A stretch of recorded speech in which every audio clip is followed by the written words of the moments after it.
దాని మీద స్పందన కూడా అతిగానే ఉంటుంది. సరే ఇరాన్ యుద్ధం మొదటికి చైనాకి ట్రంప్, మోదీ తూరు బ్రిక్స్ మీట్. చైనాకి రేపు బుధవారం ట్రంప్ వెళ్తున్నారు. 10 ఏళ్ల తర్వాత అమెరికా అధ్యక్షుడు చైనాకు వెళ్తున్నారు. ఇది నిస్సందేహంగా చైనాకు దౌత్యపరమైన ఒక విజయం.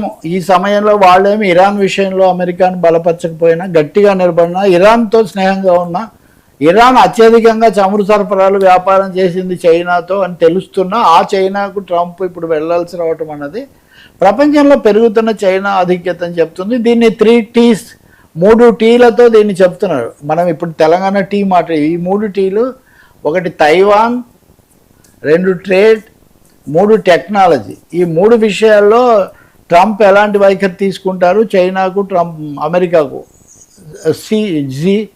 ట్రంప్ మధ్య ఎలాంటి ఒప్పందం కుదురుతుంది, పైగా ఇరాన్ విషయంలో ఏదో ఒక బ్రేక్ త్రూ రాకుండా చైనా సంతృప్తి చెందే పరిస్థితి లేదు, అదేదో జరుగుతుంది అనే ఒక అంచనా అందరి ముందు ఉంది. దానికంటే సన్నాహంగా ఈరోజు దక్షిణ కొరియాలో ఈ 2 దేశాలు కూర్చొని ప్రాథమికమైన సంప్రదింపులు జరుపుతున్నాయి.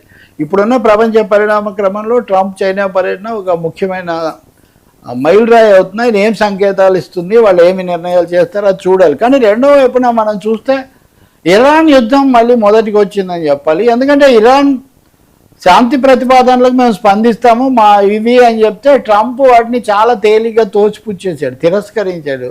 ఏదో బెంకంగా అని మనం అనుకున్నాము. కానీ దాంతోపాటు ఇంకో మాట అన్నాడు, కాల్పుల విరమణ, ట్రూస్, కాల్పుల విరమణ అనేది ఆక్సిజన్ సిలిండర్ మీద ఉంది అన్నాడు ఆయన. అంటే ఎప్పుడైనా సిలిండర్ తీసేస్తే అది చచ్చిపోతుంది అని, అంటే ఏ సమయంలోనైనా యుద్ధం ప్రజ్వరిల్లొచ్చు అనే పరోక్షంగా ట్రంప్ ఇది ట్రంప్ చేసిన హెచ్చరిక ఇరాన్కే కాదు కదా, ప్రపంచం అంతటికి. ఇందాక మనం మాట్లాడినట్టుగా భారత ప్రధానమంత్రి చేస్తున్న హెచ్చరికలు ఇట్లాంటివన్నీ, కాబట్టి ప్రపంచానికి ఇది ట్రంప్ ఒక పెద్ద హెచ్చరిక, బెదిరింపు అనే మనం భావించాల్సి ఉంటుంది. దీని నుంచి ఎలా ఆపాలి, దీనికి తగినట్టే యూరోపియన్ కంట్రీస్, యూరోపియన్ యూనియన్ కూడా మద్దతు ప్రకటించింది తాజాగా. అంటే హార్మోజ్ అనేది వాళ్ళ గుప్పిట్లో నుంచి తీసుకోవాలని వీళ్ళు భావిస్తున్నారు. ఏదేమైనా మా ద్వారా జరగాలి కానీ మేము వదిలే ప్రసక్తి లేదని వాళ్ళు అంటున్నారు. కాబట్టి మరొకసారి బిగుసుకుంటూ ఉంది ఇరాన్ యుద్ధం, వాస్తవానికి బిగుసుకుంటూ ఉంది. ఈ సమయంలో భారత్ చేతిలో కూడా కొంత చొరవ ఉంది. ఎందుకంటే బ్రిక్స్ విదేశాంగ మంత్రుల సమావేశం జరుగుతోంది. ఇరాన్ విదేశాంగ మంత్రి అర్గాచి కూడా ఇండియాకు వచ్చి ఉన్నారు. మోదీ రేపు బయలుదేరి యునైటెడ్ అరబ్ ఎమిరేట్స్కు వెళ్తూ ఉన్నారు.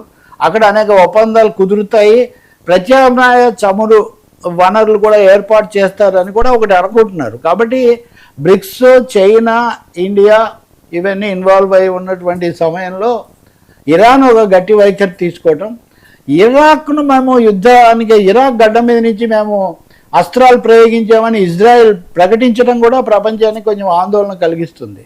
కాబట్టి మనం రేపు ట్రంప్ది కానీ మోదీ కానీ వీళ్ళిద్దరూ ఎలాంటి సంకేతాలు ఇస్తారు, శాంతి సంకేతాలు కావాలనే మనం కోరుకోవాలి. ఎందుకంటే ఇప్పటికే ప్రపంచం చాలా మూల్యం చెల్లించింది. ఇదే ట్రంప్ అమెరికన్స్కు ఈ పరిస్థితిలో మీ మీద గ్యాస్ ట్యాక్స్ వేస్తానని ఒక బాంబు పేల్చాడు. గ్యాస్ ట్యాక్స్ అని కొత్తగా కనిపెడుతున్నాడు.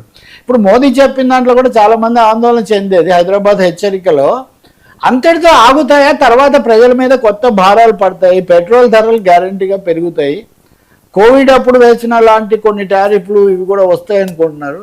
అందుకని మనం ప్రపంచ శాంతి కావాలని చెప్పి రష్యా పరిస్థితి ఏంటి sir? Russia is positive to Iran, తొందరగా పరిష్కారం కావాలని చెప్పి భావిస్తోంది రష్యా. తర్వాత ఉక్రెయిన్తో కూడా యుద్ధం విరమించడానికి అంటే మీరు చూడండి వర్మ, రష్యా వల్ల, పుతిన్ వల్ల ఇరాన్ వల్ల యుద్ధం వచ్చిందన్నారు. ఇప్పుడు ఇరాన్ వాళ్ళు శాంతి ప్రతిపాదనలు పంపించారు. పుతిన్ కూడా నేను పరిష్కరించుకోవడానికి సిద్ధంగా ఉన్నానని చెప్తున్నారు. కానీ అమెరికా నుంచి స్పందన లేదు. కాబట్టి ఒక కపట నీతి వాళ్ళు చేస్తూ ఉన్నారు. ఒక మనసులోనేమో దురాక్రమణ పెంచాలని ఒకవైపు కోరుకుంటూ, రెండో వైపున మటుకు ఏదో శాంతి దూతల్లాగా మాట్లాడుతున్నారు అనేది అర్థమవుతుంది. ఖచ్చితంగా ఎప్పుడూ శాంతికి గెలుస్తుంది. యుద్ధము, దురాక్రమణ, దురహంకారం అన్నవి ఓడిపోతాయి, అందులో రెండో సందేహం ఏం లేదు. ఇరాన్ దాన్ని అనేక సార్లు నిరూపించింది. Thank you so much Ravi గారు. ఇది ఈనాటి ఫ్రాంక్లీ విత్ తెలకపల్లి స్టేషన్.